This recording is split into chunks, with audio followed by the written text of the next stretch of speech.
ये कहानी एक बहुत ही बड़े और ख़ूबसूरत जंगल की है। इस जंगल में बहुत से पंछी रहा करते थे।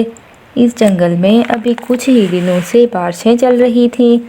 इस जंगल में ये बारिशें काफ़ी महीनों के बाद हुई थी, जिसकी वजह से जंगल के सारे पंछी बहुत ही ज़्यादा खुश थे। इस जंगल में एक नीलो चिड़िया अपनी बेटी कोमल चिड़िया के साथ रहती थी। उसकी बेटी कोमल चिड़िया रोज़ गांव के स्कूल में पढ़ाई करने जाया करती थी। एक सुबह नीलो चिड़िया अपनी बेटी कोमल चिड़िया से कह रही होती है, क्या हो गया है कोमल चिड़िया, तुम्हें आज स्कूल नहीं जाना? देखो कितनी देर हो गई है, चलो जल्दी से तैयार हो जाओ। अरे अरे माँ, देखो ना बाहर कितनी बारिश हो रही है। मुझे तो ये बारिश बिल्कुल भी पसंद नहीं है। इस बारिश में मुझे स्कूल जाना पड़ता है। मैं नहीं जा रही हूँ स्कूल। माँ, मैं तो सारी भीग जाऊँगी। अरे ये क्या बात हुई बेटा, तुम्हें गर्मियों में गर्मियाँ लगती हैं और सर्दियों में सर्दियाँ लगती हैं। अब तो तुम कह रही हो कि तुम्हें बारिश से भी नफ़रत है। देखो ज़रा, बाहर जंगल के सारे पंछी कितने खुश हैं। ये बारिश कितने समय बाद हुई है। मुझे लगता है तुम्हारा स्कूल जाने को दिल नहीं कर रहा। अगर मैं तुम्हारी बात मानने लगी तो तुम तो रोज़ स्कूल नहीं जाने लगोगी। उठो उठो, जल्दी से तैयार हो जाओ। राजू कौवा भी तुम्हें स्कूल लेने के लिए आता ही होगा। माँ, मैंने आपको कितनी बार कहा है, मुझे बारिश में जाना बिल्कुल भी पसंद नहीं है। चुपचाप जाओ, जल्दी से तैयार हो जाओ। माँ, मुझे लगता है तैयार होना ही पड़ेगा। कुछ देर बाद राजू कौवा कोमल चिड़िया को स्कूल ले जाने के लिए वहाँ आ जाता है। अब वो दोनों अपने अपने छाते लेकर वहाँ से स्कूल की तरफ जा ही रहे होते हैं कि रास्ते में जंगल में काफ़ी तेज़ आंधी आ जाती है। अरे अरे, ये बारिश क्या कम थी, जो ये आंधी आना भी शुरू हो गई है। अरे अरे कोमल चिड़िया, तुम्हें क्या हो गया है? मुझे तो इस बारिश में बहुत ही मज़ा आ रहा है। और वैसे भी अब तो हमारा स्कूल भी कितना नज़दीक आ गया है। चलो चलो, जल्दी से हम अपने स्कूल में जाकर घुस जाते हैं। फिर वो दोनों बारिश में बचते हुए जल्दी से अपने स्कूल के अंदर आ जाते हैं। राजू कौवे को बारिश बहुत पसंद होती है। उसका पढ़ाई में बिल्कुल भी दिल नहीं लग रहा होता। अब जैसे ही स्कूल की छुट्टी हो जाती है, वो दोनों स्कूल से बाहर आ जाते हैं और राजू कौवा कोमल चिड़िया से कहने लगता है, अरे अरे कोमल चिड़िया, देखो ना कितनी तेज़ और अच्छी बारिश हो रही है। क्यों ना थोड़ी देर हम इस बारिश में खेलें, इसके बाद हम अपने घर में चले जाएंगे। अरे नहीं नहीं, हम इस बारिश में बिल्कुल भी नहीं खेलेंगे। मैंने कहा ना, हम सीधे सीधे अपने घर जा रहे हैं। जब हम घर पहुंच जाएंगे तो तुम बारिश में भीगने के लिए आ जाना। वो वहाँ से अपने घर की तरफ उड़ते उड़ते जा ही रहे होते हैं कि तेज़ हवा से उन दोनों के छाते गिर जाते हैं और फट जाते हैं।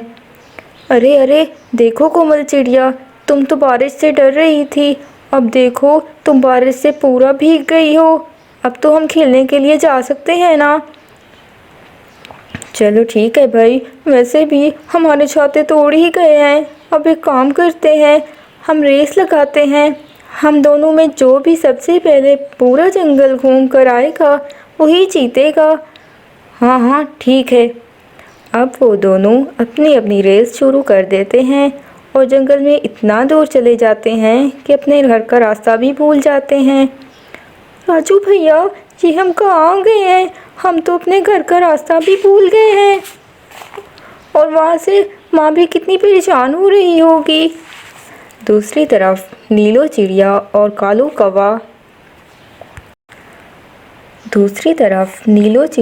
कालू कौवा अपने अपने बच्चों का इंतज़ार कर रहे होते हैं।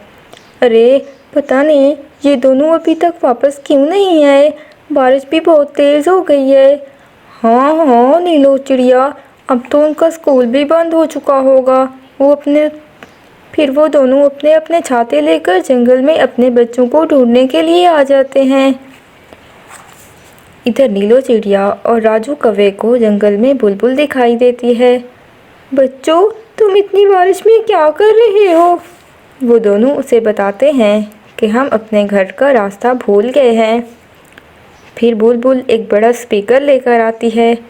देखना, अब तुम दोनों के माता पिता तुम्हारी आवाज़ सुनकर यहाँ आ जाएंगे। बुलबुल उस माइक में बोलने लगती है। अरे अरे, सुनो सुनो, मैं बुलबुल कबूतर हूँ। राजू कौवा और कोमल चिड़िया मेरे घोंसले में आ गए हैं। अगर उन दोनों के माता पिता सुन रहे हैं तो मेरे घर पर आकर उन्हें ले जाएं।